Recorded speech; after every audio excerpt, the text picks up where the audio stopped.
Hello dear, how are you all? Hope so that you all are doing well at your home.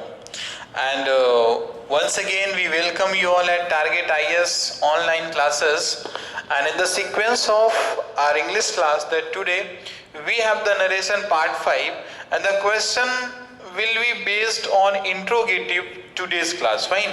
यानी कहने का meaning क्या है कि जो आज की अपनी क्लास है वो हमारी नरेशन की तो क्लास होगी, बट उसमें हम लोग आज कौन से टाइप के क्वेश्चंस को सॉल्व करेंगे? हम लोग सॉल्व करेंगे इंट्रोगेटिव के क्वेश्चंस को। फाइन। सी, अब ये देखो कि इंट्रोगेटिव मतलब होता है क्या? इंट्रोगेटिव मतलब होता है सर इंट्रोगेट करना। क्या होता है? What actually the means of interrogative? Sir it's mean is that sir very clear sir, interrogate करना। क्या करना? इंट्रोगेट करना। और इंट्रोगेट करने को जैसे आपकी मैं कॉमन लैंग्वेज में बोलूं तो इसको कहते हैं कि सर क्वेश्चन आंसरिंग, जो हमारी आस्किंग क्वेश्चन होता है ना, ठीक है, फाइन, वो इंट्रोगेट का मीनिंग होता है। अब देखो कि इसमें क्या है कि बहुत तीन चीजें मैं आपको बताऊंगा कि इसके पहले मैं एग्जांपल को स्टार्ट करूं। Before that I will express 3 concepts related to the interrogative narration, fine, that you have to just keep in your mind. Clear? तो चलो सबसे पहले तो चीजें देख लेते हैं। अब आप देखना कि यदि इंट्रोगेटिव का सेंटेंस स्टार्ट हो रहा है तो जो तुम्हारा डायरेक्ट स्पीच होगा, सो जब डायरेक्ट से आप उसको इनडायरेक्ट में क्या करोगे? ट्रांसफॉर्म करोगे। तो ध्यान देना, डायरेक्ट से जब उसे इनडायरेक्ट स्पीच में ट्रांसफॉर्म करोगे तो यहां पे तुम्हारा इंट्रोगेटिव दिया होगा। किसके अंदर? इन्वर्टेड कॉमा के अंदर आपका इंट्रोगेटिव दिया होगा। I mean to say that इस इन्वर्टेड कॉमा के अंदर इंट्रोगेटिव सेंटेंस दिया होगा, लेकिन जब हम लोग इसको इनडायरेक्ट स्पीच में ट्रांसफॉर्म करेंगे तो सर यही इंट्रोगेटिव हमारा चेंज हो जाएगा असर्टिव में। ठीक है, एक चीज तो इसको कंफर्म रखना। और सर दूसरी चीज क्या है? अब सर यहाँ पे सर से टू और सेज टू और सेड टू का मीनिंग सर आस्क होगा। क्या होगा? आस्क होगा। क्लियर? और कहीं कहीं पे क्या होगा? इंक्वायर होगा। क्या होगा? इंक्वायर होगा। So that will discuss later. देखो, आस्क से भी सही होगा आस्क के प्लेस में, और इंक्वायर भी। आप इन दोनों का भी यूज कर सकते हो। बुक में दिया गया है तो different types of question you actually get in the book. Sir कहीं कहीं पे आस्क दिया होता है, कहीं पे इंक्वायर दिया होता है, लेकिन इसमें कुछ आपको ज्यादा माइंड अपना यूज नहीं करना। सर वेरी सिंपल है कि सर आस्क है तो इंक्वायर का अपन यूज वहां पे करेंगे। ठीक है, ये हो गई तुम्हारी दूसरी चीज हो गई। फाइन। और इसमें जो तुम्हारी थर्ड थिंग आती है तो इसमें देखना क्या है आपको कि सर इसमें जहां पे हम लोग यूज करते थे, किसका यूज करते थे? दैट का यूज करते, तो यहाँ पे हम लोग किसका करेंगे? इफ और वेदर का करेंगे। किसका यूज करेंगे? इफ और वेदर का यूज करेंगे। बट ध्यान देना कि जो हमारे WH वाले क्वेश्चन रहेंगे, जो हमारे WH वर्ड वाले क्वेश्चन होंगे, उनके साथ हम लोग क्या करेंगे? नाइदर भी यूज इफ वेदर, ना ही हम इफ वेदर का यूज करेंगे और ना ही हम लोग दैट का यूज करेंगे। क्लियरली इस चीज को क्लियर रखना कि सर जो WH वर्ड होते हैं सर, फाइन, तो एक्चुअली वो कंजंक्शन की तरह भी वर्क करते हैं। ठीक है, इस चीज को क्लियर रखना।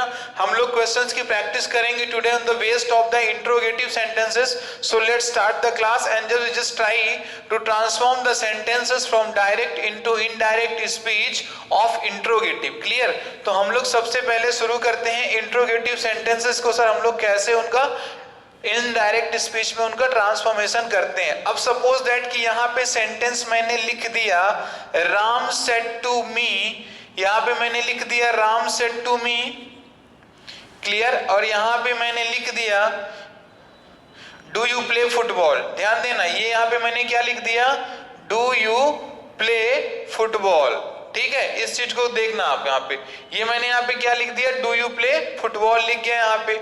अब देखो इसका आप कैसे चेंज करोगे, इसको इनडायरेक्ट स्पीच में आप इसे कैसे चेंज करोगे? तो सबसे पहले इस चीज को कंफर्म रखना कि सर जो आपका ये डबल इन्वर्टेड कॉमा के अंदर जो स्टेटमेंट दिया गया है sir, this statement which actually called reported speech, जिसे हम लोग क्या कहते हैं? Reported speech. तो रिपोर्टेड स्पीच आपका भी किस में दिया गया है? इंट्रोगेटिव में दिया गया है कि नहीं दिया गया?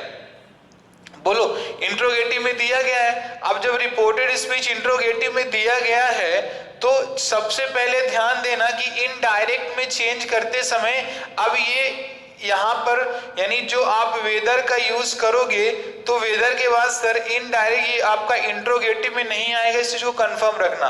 तो यहाँ पे आपने लिख दिया राम के प्लेस में राम लिख दिया और ये सेड टू चेंज हो गया, आस्ट में चेंज हो गया, आस्क्ड मी क्या हो गया, राम आस्क्ड मी वेदर। ठीक है, अब ये तुम यहाँ पे इंट्रोगेटिव नहीं लिखना है। किस टेंस में लिखा हुआ है ये, प्रेजेंट का इंडेफिनिट लिखा हुआ है ये, यू प्ले फुटबॉल यानी वर्ब की फर्स्ट फॉर्म यानी सर प्रेजेंट का इंडेफिनिट दिया गया है, तो यू चेंज होगा किसके अकॉर्डिंग सर, इस ऑब्जेक्ट के अकॉर्डिंग। तो यहाँ पे ये हो जाएगा आई और प्ले की सेकेंड फॉर्म लग जाएगी यहाँ पे क्या, प्लेट लग जाएगी और ये हो जाएगा क्या, फुटबॉल हो जाएगा। ठीक है, तो ये कुछ इस प्रकार से बनेगा। तो इसका यानी Ram said to me do you play football, तो Ram said to me do you play football का यानी इसका इनडायरेक्ट नरेशन क्या बनेगा, राम आस्क्ड मी वेदर क्या बनेगा, वेदर बनेगा और यू चेंज हो गया इस मी के अकॉर्डिंग, तो आई आ गया यहाँ पे, प्ले दिया गया था फर्स्ट फॉर्म में तो सेकेंड फॉर्म हो गया, फुटबॉल को हम लोगों ने एज इट इज लिख दिया। अब प्ले का प्लेड क्यों हो गया आपको पता है, क्योंकि सर जो हमारा रिपोर्टिंग वर्ब है वो पास्ट टेंस में दिया गया है, तो रिपोर्टेड स्पीच का टेंस भी तो सर क्या होता है, चेंज होता है। फाइन, इस चीज को क्लियर रखना। चलो ठीक है, अच्छी बात है। देखते हैं हम लोग अब नेक्स्ट सेंटेंस को देखते हैं। ठीक है, तो ये तो हुआ। अब देखो बहुत से बच्चों को कंफ्यूजन आएगा सर कि सर इफ लगाएं या वेदर लगाएं, क्या लगाएं, इफ लगाएं या वेदर लगाएं। तो नॉट सो नेसेसरी, आप क्या करो, आप एक ही चीज का यूज करते चलो, वेदर का यूज करो, क्योंकि जितने भी क्वेश्चंस आपके एग्जाम में बनते हैं ना, the questions based on your exam they actually ask by using the weather concept। ठीक है, तो वेदर का आप यूज करो। ठीक, इस चीज को क्लियर रखना। लेकिन ध्यान देना कि जब WH वर्ड होंगे, जब आपके पास WH वर्ड होंगे तो उनके साथ आप किसी भी प्रकार का ये वेदर वगैरह नहीं यूज करना, क्योंकि सर ये अपने आप में क्या होता है सर, एक कंजंक्शन की तरह सेंटेंस में काम करता है। ठीक है, चलो इसको हम लोग देखते हैं नेक्स्ट सेंटेंस। अब जैसे हमने बोला आपसे कि कोई सेंटेंस यदि मैं लिख दिया, ठीक है ध्यान देना, यहां पे यदि मैं लिखता हूं दे से टू राम, क्या, दे से टू राम आई, सॉरी देखो, आई गो टू टेम्पल। ठीक है, I go to temple, sorry do you, यहां पे लिख दो डू आई, ये हो गया do I go to temple हो गया, क्या हो गया, do I go to temple हो गया। अब देखो इसमें एक चीज बहुत क्लियर रखना, सर ये तुम्हारा किस में दिया गया है सर, ये थर्ड पर्सन का प्लूरल है कि नहीं है, थर्ड पर्सन का प्लूरल है ये। ठीक है, और सर ये जो आई दिया गया है तो इससे हम लोग मानते क्या है सर, इसको हम लोग मानते हैं सर एक्चुअली ये हमारा सिंगुलर में कॉन्सेप्ट होता है, कुछ टाइम के लिए हम लोग इसको सिंगुलर काउंट करते हैं। तो देखो कैसे आपका ये स्टेटमेंट फॉल्स दिया गया है, ध्यान देना कि सर यदि यहाँ पे दे दिया गया है तो यहाँ पे सर आई होगा कि नहीं होगा, नहीं, आई आप यहाँ पे यूज नहीं कर सकते। पूछो क्यों नहीं कर सकते, क्योंकि यदि यहाँ पे दे दिया गया तो यहाँ पर भी आपको प्लूरल ही यूज करना पड़ेगा। क्या करना पड़ेगा आपको, प्लूरल ही यूज करना पड़ेगा। तो यानी आई के प्लेस में आप क्या लिखो, वी लिखो, क्या लिखो आप, वी लिखो। यदि यहाँ पे ध्यान देना कि दे के प्लेस में या तो ही या सी होता तो आप यहाँ पे डू आई का यूज कर सकते थे। क्यों, क्योंकि सर हमारे कुछ ग्रामर के रूल्स भी इसमें नहीं होते रिलेटेड टू आई, कहीं कहीं पर इसमें कुछ ऐसे एक्सेप्शंस भी दिए हैं कि सर कहीं पर इसे अपन सिंगुलर काउंट करते हैं तो सर इसे कहीं पे अपन प्लूरल काउंट करते हैं। ठीक है, अब देखो बताने की बात तो कुछ और है सर, लेकिन लिखने की बात कुछ और होती है। ठीक है, इट मस्ट बी क्लियर। तो इसलिए मैंने बोला कि जो ये डू आई लिखा था तो डू आई ना होके वो क्या होगा, डू वी होगा। क्यों, क्योंकि आप ये बताओ कि जब वी है, ये प्लूरल दिया गया है तो यहां पर भी सर प्लूरल होना चाहिए। ऐसा थोड़ी ना है कि यदि फर्स्ट पर्सन का जो प्रोनाउन है वो सब्जेक्ट के अकॉर्डिंग चेंज होगा, किसके अकॉर्डिंग चेंज होगा, सब्जेक्ट के अकॉर्डिंग चेंज होगा। बट सर नंबर थोड़ी ना चेंज कर दोगे आप, कि नंबर चेंज कर दोगे आप, ये तो नहीं कर सकते ना आपकी नंबर आप चेंज कर देंगे। इसलिए हमने यहाँ पे क्या लिख दिया, वी लिख दिया। हमने क्या लिख दिया, यहाँ पे हमने वी लिख दिया। अब इस जब यहाँ पे आप वी लिख दिए ठीक है, तो अब इसको देखना आप कैसे इसका ये आपका ट्रांसफॉर्म हो रहा है। तो सबसे पहले क्या लिखा हुआ है, दे लिखा हुआ है, तो आप यहाँ पे क्या लिख दो, दे लिख दोगे ऐसे। अब यहाँ पे क्या लिखा है, से टू लिखा है, तो क्या हो जाएगा, दे आस्क हो जाएगा। दे आस्क किससे, राम से पूछते हैं, क्या पूछते हैं। अब यहाँ पे इसको हटाओगे आप, इस कॉमा को, तो यूज किसका करोगे आप, वेदर का यूज करोगे।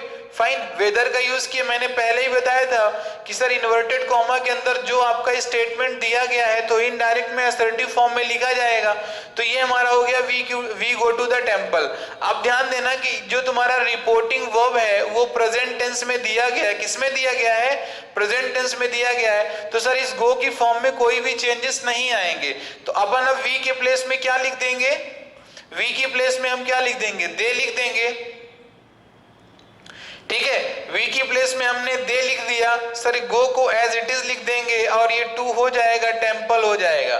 क्लियर हुआ, ये बन जाएगा इसका तुम्हारा इनडायरेक्ट स्पीच इसका बन जाएगा। चलो ठीक है, वेरी गुड, समझ में आया आपको ये। चलो नेक्स्ट सेंटेंस हम लोग देखते हैं। फाइन, अब देखो पता है एक्चुअली ये नहीं है कि सर सेंटेंस पे सेंटेंस आप कराए जा रहे हो। सर क्यों सेंटेंस पे सेंटेंस, देखो इसलिए करा रहे हैं क्योंकि रूल्स तो हमने आपको बताया, तो सेंटेंस बताना भी हमारी ड्यूटी होती है, सो दैट आपको कभी भी मतलब ऐसा ना हो कि दैट कि सर इसको हम लोग सर नहीं कर पा रहे हैं। ठीक है, किसी भी टाइप को। अब एक क्वेश्चन अपन देखना WH वर्ड से बनाते हैं। ठीक है, यहाँ पे मैंने लिख दिया आई सेड टू मोहन। ठीक है, मैंने यहां पे क्या लिख दिया, I said to Mohan where are you going. ठीक है, वेयर आर यू गोइंग। चलो ठीक है, ये हुआ क्या हो गया तुम्हारा, वेयर आर यू गोइंग। अब इसका देखो सबसे पहले तो यदि आप स्टेटमेंट की बात करो कि सर जो आपका दिया हुआ है इन्वर्टेड कॉमा के अंदर जो स्टेटमेंट दिया गया है, तो ये WH वर्ड से स्टार्ट है, WH वर्ड आपका दिया गया है यहाँ पे। ठीक है, तो इसमें वेदर का यूज नहीं होगा। आप कैसे देख लेना, यहाँ पे हम लिखा आई और ये सेड टू क्या हो गया, ये चेंज हो जाएगा, आस्क्ड में चेंज हो जाएगा और ये हो गया क्या, ये मोहन हो गया। अब यहाँ पे यदि इसको हम लोग हटाते हैं तो क्या यहाँ पे आप वेदर का यूज करोगे, no sir, we will not use here whether. क्यों, क्योंकि सर ऑलरेडी यहाँ पे WH वर्ड के हमारे एक WH वर्ड हमारा दिया हुआ है, तो हमने यहाँ पे क्या कर दिया, यहाँ पे हमने लिख दिया वेयर लिख दिया।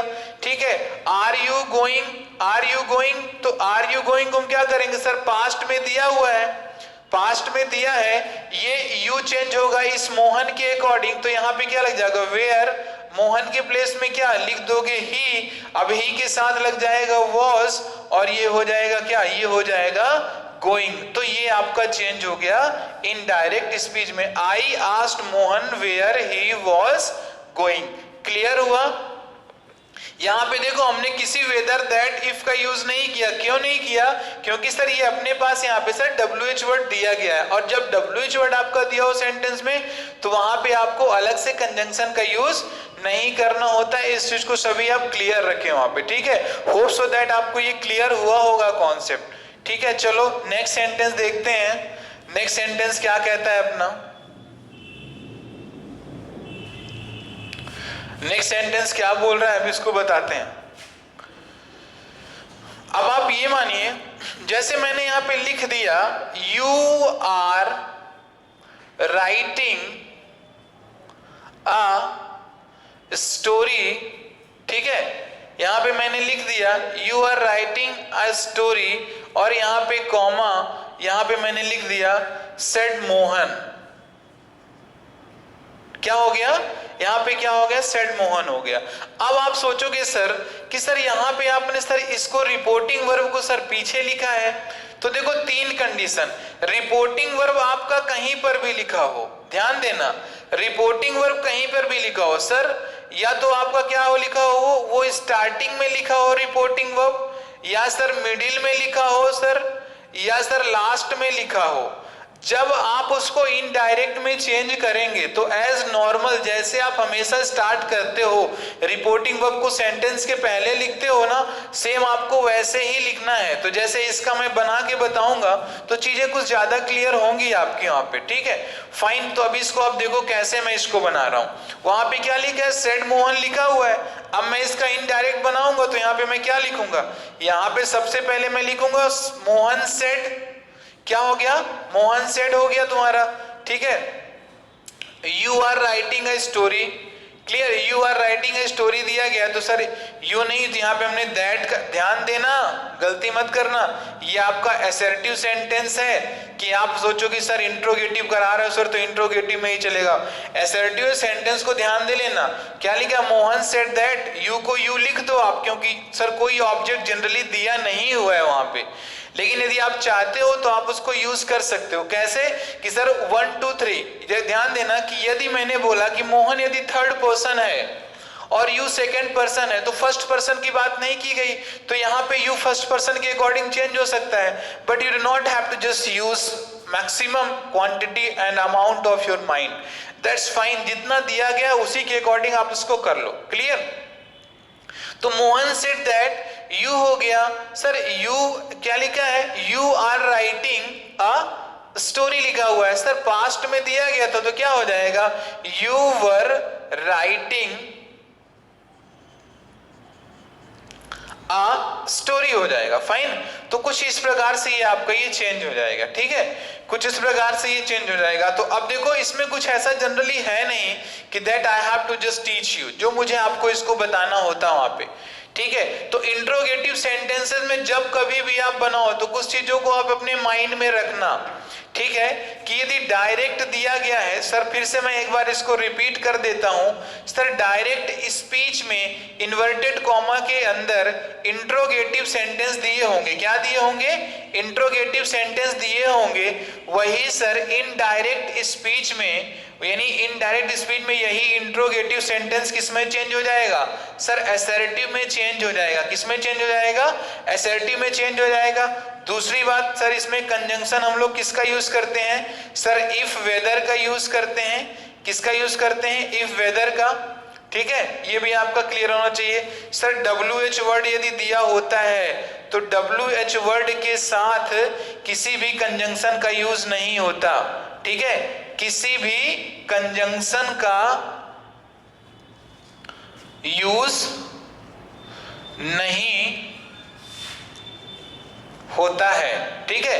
इस चीज को आप क्लियर रखो सभी वहां पर, ठीक है, इस चीज को आप क्लियर रखें। तो होप सो दैट आपको ये चीजें क्लियर हो गई होंगी। इंट्रोगेटिव में कोई इतना बड़ा बहुत ज्यादा इशू नहीं है, आप बस माइंड में कुछ चीजों को क्लियर रखें आप वहां पे कि चीजें को सर आपको इनको कैसे एक्सेस करना है। अब जैसे मैंने भले ही at least I just explain 3 to 4 sentences in the class, लेकिन on the basis of the concept you must able to that you must try and you must solve that sir number of question related to the concept of reporting speech, यानी reporting speech के relate में आप number of questions को आप कर पाओगे वहां पे।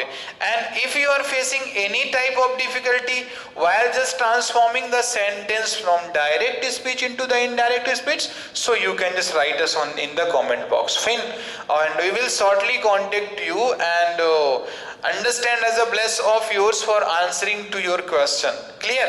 तो इस चीज को आप सभी क्लियर रखें वहां पर और आपको कोई इशू नहीं होने वाला, ठीक है। सो चलो आज की क्लास में हम लोग कुछ इतना ही करते हैं। कल की क्लास जो अपनी होगी सर, कल की क्लास अपनी सर बेस्ड होगी इंपेरेटिव सेंटेंसेस के बेस्ड होगी हमारी, ठीक है ना। किसमें होगी, इंपेरेटिव सेंटेंसेस में बेस्ड होगी।